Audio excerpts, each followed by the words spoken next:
Assalamualaikum warahmatullahi wabarakatuh. Jumpa lagi dengan channel Sidul Magelang. Hari ini saya menemukan lagi-lagi pembelokan sejarah. Ada di blogspotnya Ittihad Basaiban yang judulnya Keluarga Basaiban dan Sejarah Kota Magelang. Ayo kita lihat di blogspotnya Ittihad Basaiban ini menceritakan tentang bagaimana Danuningrat, yang kita tahu sama-sama bahwa Danuningrat adalah bupati pertama di Kabupaten Magelang yang berada di daerah Meteseh dan Gelangan, yang pada episode atau video yang telah lalu sudah kami ceritakan banyak tentang siapa Danuningrat I itu. Di blogspotnya Ittihad Basaiban ini tertulis sangat ya, nanti kita akan bersama-sama simak. Ada satu yang menarik. Setelah di blogspot menceritakan tentang siapa Danuningrat, ada poin penting atau alinea, saya bacakan. Dalam catatan sejarah keluarga Basaiban, Sayyid Alwi, yang dimaksud Sayyid Alwi adalah sama dengan Danuningrat I, termasuk salah satu di antara orang-orang di balik kesuksesan Perang Diponegoro, yang membantu perang tersebut dari dalam pemerintahan, dan juga beliau merupakan ahli strategi yang andal. Jadi di blogspotnya, di blognya Ittihad Basaiban ini, dia menceritakan bahwa Danuningrat adalah seorang yang membantu perang Diponegoro. Padahal banyak. Itu lagi ini. Dan tentu saja narasi ini membuat ada komentar. Ya, ini komentarnya saya bacakan, di bawahnya ada 12 komentar. Ini sebelumnya bahwa Ittihad Basaiban ini mengupload pada tahun 2012 yang lalu, ya. Ada tanggapan dari Tidar Sejati namanya, 25 November 2014 jam 19.27. Tolong kalau nulis artikel sejarah itu yang betul. Danuningrat I itu tewas dipenggal oleh pasukan Diponegoro di Jumoyo, Salam, karena secara terang-terangan memihak kepada Belanda dan aktif memerangi laskar Diponegoro. Kepalanya dihadapkan kepada Diponegoro, dikubur di Selarong, sedangkan jasadnya dikubur di Payaman. Kami warga Magelang bisa memaklumi posisi Danuningrat I saat itu, tapi jangan ditampilkan seolah-olah beliau itu pro Diponegoro. Bagi kami, pemerhati sejarah Magelang, nah ini mungkin Tidar Sejati ini adalah pemerhati sejarah di Magelang, hal tersebut sangatlah kurang bijaksana. Di luar hal itu, kami tetap salut kepada beliau yang telah berhasil membangun dan membenahi tata kota Magelang pada saat itu. Nah, ini komentar dari Tidar Sejati. Terus komentar tersebut dibalas oleh mungkin salah satu dari keluarganya. Di sini cuma ditulis Dul. Nah, hampir sama dengan saya. Tapi bukan saya jelasnya. Ini ditulis tanggal 31 Januari 2016. Wah, ente sok tahu kayak yang hidup di zaman itu aja. Ini bahasa mana ini? Bahasa Betawian. Kebenaran sejarah itu nisbi, bukan mutlak. Selama fakta-fakta menunjukkannya, coba tunjukin fakta bahwa Bupati Magelang itu, atau Bupati Magelang I itu memerangi Pangeran Diponegoro, tewas dipenggal. Bukan fakta mutlak bahwa beliau memerangi Pangeran Diponegoro. Perdebatan para peneliti sejarah alias diragukan kebenarannya. Sebab salah satu penasihat Pangeran Diponegoro, Sayyid Husein Ba'abud, KRT Hasan Munadi atau Raden Pekeh adalah masih kerabat Bupati Magelang yang juga turut serta berhubungan langsung dengan Bupati Magelang I atau Danuningrat I. Ada misteri yang mencurigakan tentang alasan beliau dipenggal sampai saat ini, yaitu fitnah. Tulis dengan huruf kapital gede ini. Atau jangan-jangan ente bagian dari perekayasaan sejarah sama halnya dengan penjajah Bahlul Belanda yang sukses mengadu domba, merekayasa, memporak-porandakan tatanan serta isi sejarah Indonesia. Ini jawaban mungkin si yang di sini ditulis dulu ini adalah keluarga dari Pak Saiban mungkin. Kemudian ada yang membalas lagi dari Gondo ini, hanya menunjukkan satu alamat alamat dari website seseorang. Kalau kita tilik, kita buka dari websitenya, ini adalah tulisan Mr. Gary. Antara lain tulisan Mr. Gary tersebut menjelaskan bahwa Danuningrat sekarat dalam pertarungan dengan pasukan Diponegoro di Kali Jingking di selatan Kedu pada 28 September 1825. Carry 1992.2440, catatan 203, The Locomotive 7 Desember 1938. The Locomotive ini adalah satu surat kabar dari Belanda yang berada di daerah Belanda sana atau di negara Belanda, yaitu dengan koran The Locomotive. Ini banyak mengupas tentang kabar-kabar yang berada di Indonesia pada waktu itu. Oke, narasi ini ingin ditunjukkan bukti bahwa Danuningrat dipenggal atau Danuningrat benar-benar memusuhi Pangeran Diponegoro. Oke, kita akan tunjukkan serat Pangeran Diponegoro ini cukup banyak menggambarkan peperangan di Kali Kijing atau yang disebut dengan perang di Dimoyo atau Jumoyo, saat ini Jumoyo. Pada bait tembang Asmorondono, bait yang ke-94 sampai dengan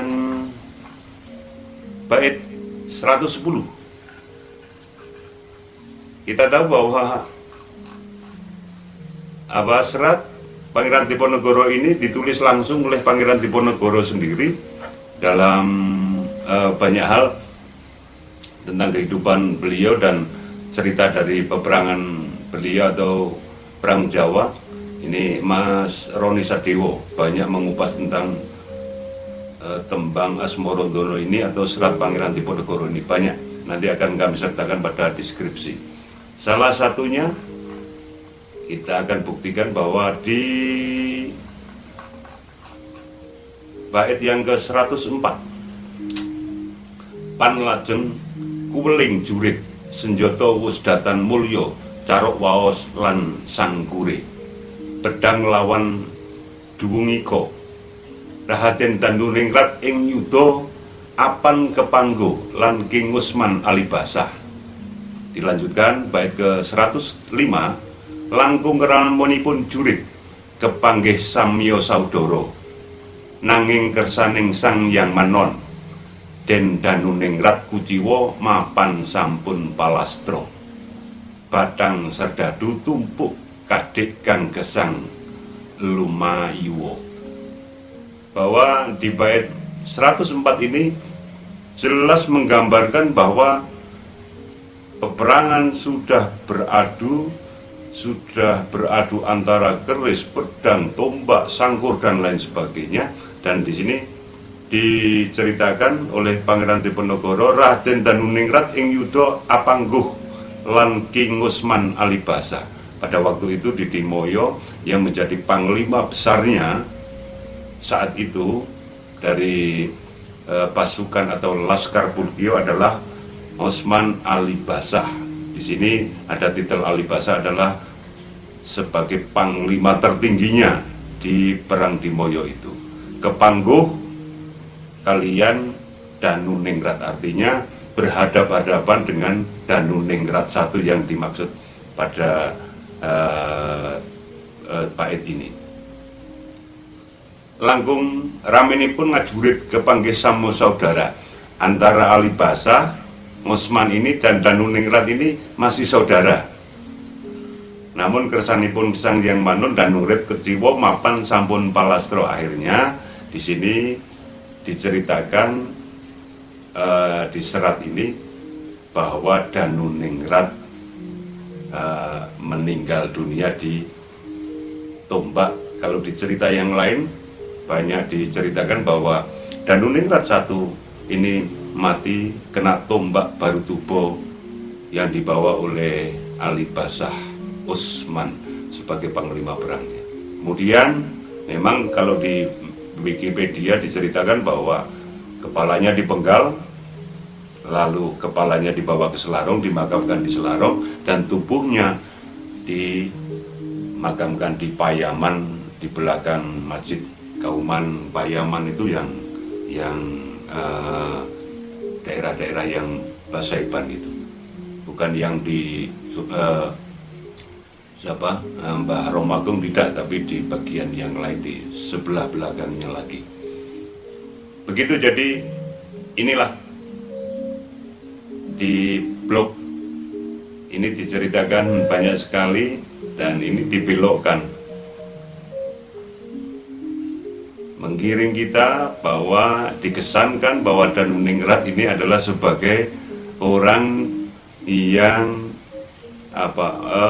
membantu Pangeran Diponegoro, padahal sebaliknya Pasaiban ataupun Danuningrat I yang menjadi Bupati Magelang ini adalah memerangi Pangeran Diponegoro. Namun di Al-Ittihad Pasaiban ini dinarasikan dalam cerita sejarah keluarga Pasaiban, Sayyid Alwi ataupun Danuningrat I atau Danukromo ini adalah salah satu di antara orang-orang yang dibalik kesuksesan perang Diponegoro. Dibalik kesuksesan bagaimana dia gugur di awal perang Diponegoro ini 3 September 1825 baru mau memulai. Perang Diponegoro itu baru dimulai. Karena apa? Di bait selanjutnya yang paling akhir pada bait 109 pada serat Pangeran Diponegoro sangat jelas diceritakan bahwa setelah perang di Dimoyo, Laskar Pulkio itu masanggrah atau beristirahat di pesantren, kampung pesantren atau dusun pesantren. Mungkin hari ini adalah di Gunung Pring, di seputaran sana. Di 109 ning dusun pesantren. Ini Pulkio nenggih barisnyo.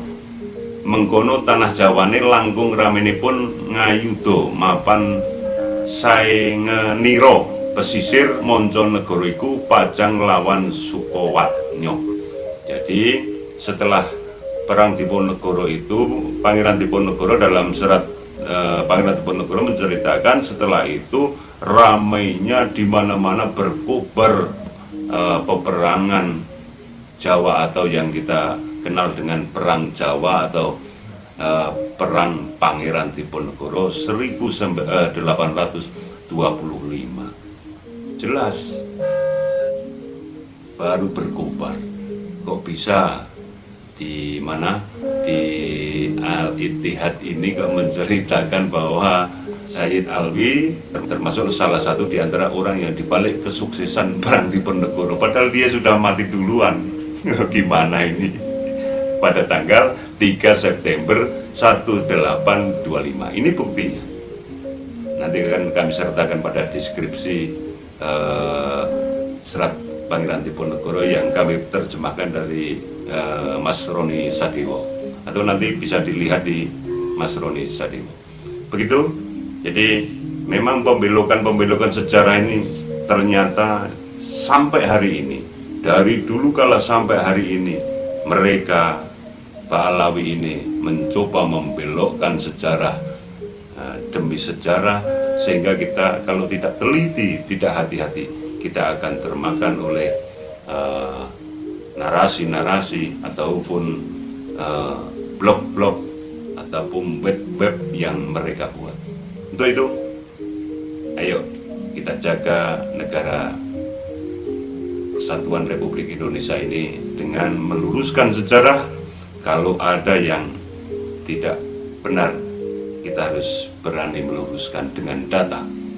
Dan siapa saja yang ingin bertemu dengan saya dan adu data, kita siap untuk adu data untuk masalah ini.